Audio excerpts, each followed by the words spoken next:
not a descendant or close relative, just a species sharing 98.4% of the same DNA as us, a gentle giant. In the not too distant future, you will see a silverback named Kimbumba. There is a good chance he will be the dominating silverback of a family. But which family? Before I discuss family, let's talk a little bit about evolution. Kimba is a mountain gorilla. You will never see him or any of his family in a zoo. While mountain gorillas are endangered, they are the only primate species that is growing in population size. Only 3 countries on the planet are home to mountain gorillas. Believe it or not, I just provided you with some useful information regarding evolution. Unfortunately, we view evolution with limitations. Whether you believe you evolved from an ape is up to you. We are, however, evolving because of apes.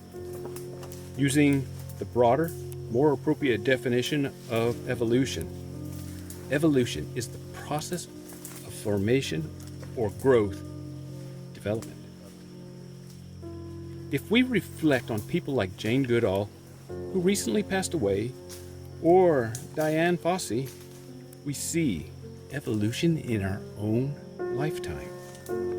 The scientific world changed in our lifetime because of these 2 women. Humans have evolved since 1960 because of the apes these 2 women studied.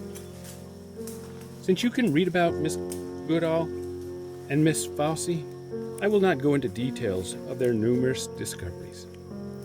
Man captured mountain gorillas for zoos. Again, we grew in knowledge and quit this deadly practice. Yes, you may see gorillas in zoos, but none are mountain gorillas. The evolution of mountain gorillas is such that they have acclimated to only living a full life in Uganda, Rwanda, and the Democratic Republic of Congo.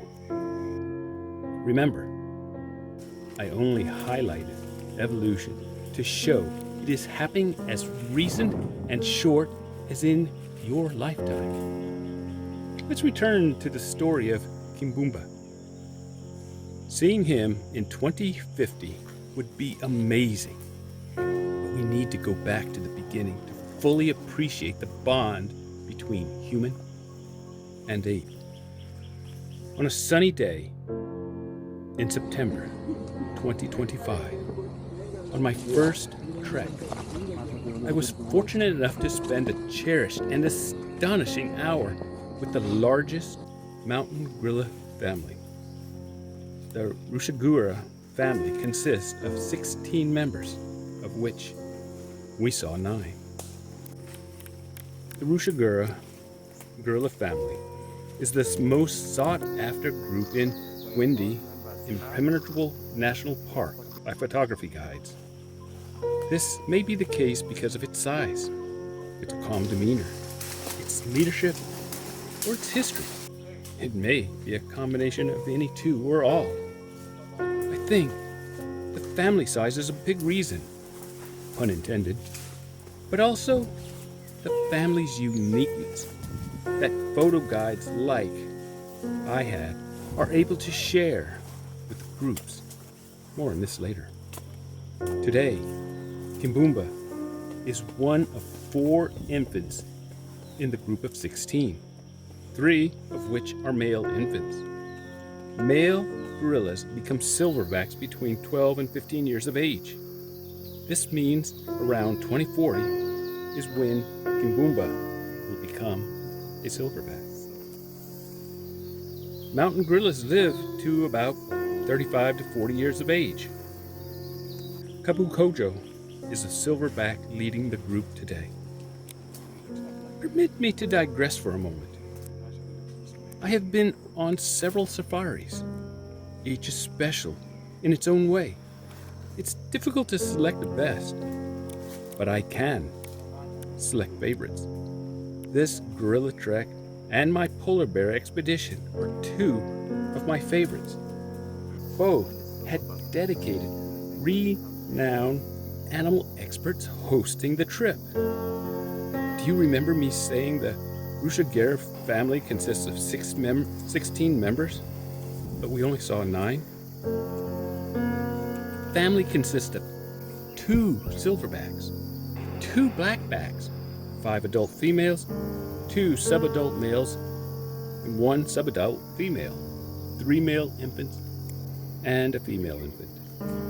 Now is a good time to go back in time to the beginning. I wish I could give you more of the history of the Rushegura family, but I'm not a tracker or an expedition guide.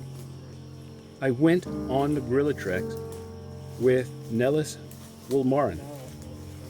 If you like this video and are truly interested in an amazing gorilla adventure, I strongly, no gorilla pun intended, recommending him. He has been on more than 125 gorilla treks. Having seen the Rushegura family many times, he knows a lot of their history. He knows the behavior and mannerisms of gorillas.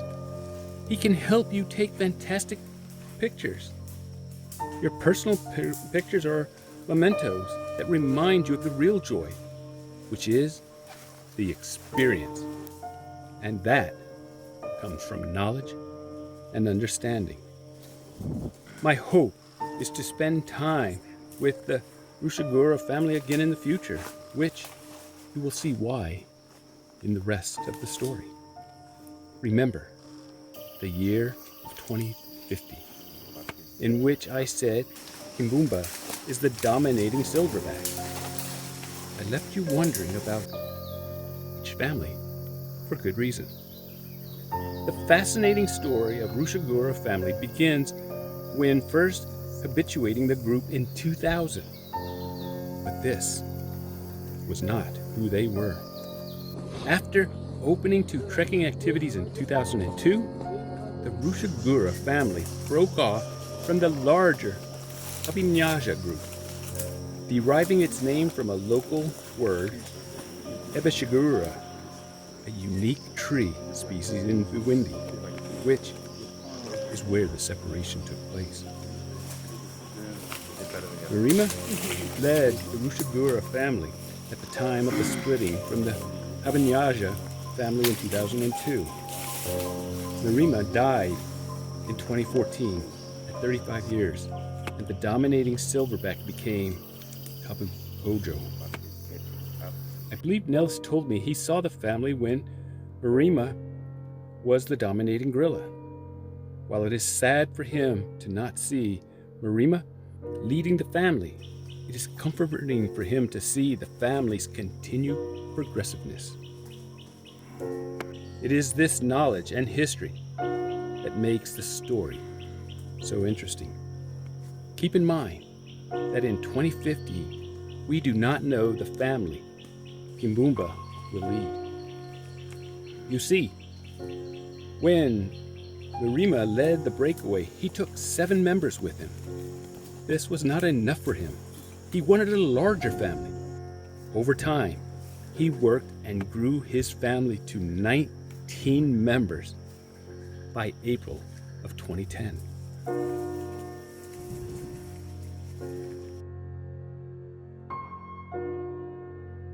A male gorilla becomes a silverback around 13 years of age. A juvenile's age is between 3 to 6 years. Subadults range from 6 to 10 years of age, with adults being 10 and upward.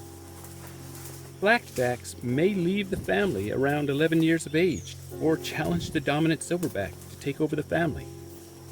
Blackback survival is less likely to survive in the family compared to mature female gorillas. That's amazing. This is where the Rushegura family is impressive. The current family of 16. Notice how both juveniles under Marima are now silverbacks in the same family? Moreover, both silverbacks are still within the same group. Mountain gorillas are social. They groom each other, play together, and sleep side by side. Groups are led by one main silverback.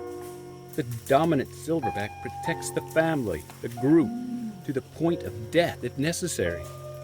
They make decisions, including leading them to food and resting place.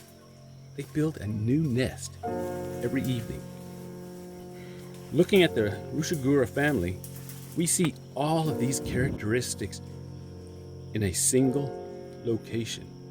Showcasing their social and caring traits is easily observed via having two silverbacks in the family, in the group, of which only one is dominant. Today, Kimbumba is an infant. 25 years from now, in 2050, he will be a silverback. Throughout the years, the Rushegura family size has varied. It is expected they will split in the near future and form another family, as in 2002. With this in mind, it's easy to see how, with 3 infant males today, who will eventually be silverbacks, we can see at least 1 or 2 breakaways over the next 25 years. You should now have an understanding of why I would like to visit the family again. This video would not be complete without sharing some of the opportunities you might encounter during your trek. I will share some of the stories Nelis shared with our group and a story that a guest of another group shared with me. Humans love making comparisons, which is often good for movies, but not real life. Comparing the strength is impossible. These 2 gorillas are wrestling effortlessly. When you see 2 young children wrestle, does it appear as carefree? Nelis said you can look a gorilla in the eyes. When you do, just like a human, you see their heart, their soul. There are actions you can't make or do, such as beating your chest or grunting to get the attention of a gorilla. We do not know the gestures, which can be taken out of context. Meanings are often taken out of context by humans. If we struggle to communicate with humans, how can we expect to communicate with gorillas in less than an hour? And another example of us is forgetting our own behavior. In the workforce, we puff out our chest to show strength. We do this at school as well. Teenage boys often tease their brothers and others in a playful way. Yes, someone may get hurt at times, but the act, at times, is one of playfulness. Gorillas do the same. Blackback gorillas show their might playfully. Nelis told a story or 2 of his numerous gorilla treks, in which a blackback will take your legs from under you with no malice. While I did not see this happen, a guest from another group told me of such an incident his group experienced the day I was enjoying watching a silverback climb a tree. The blackback came up behind a guest and knocked her down. He did not come back and apologize or ask the woman if she needed help getting up.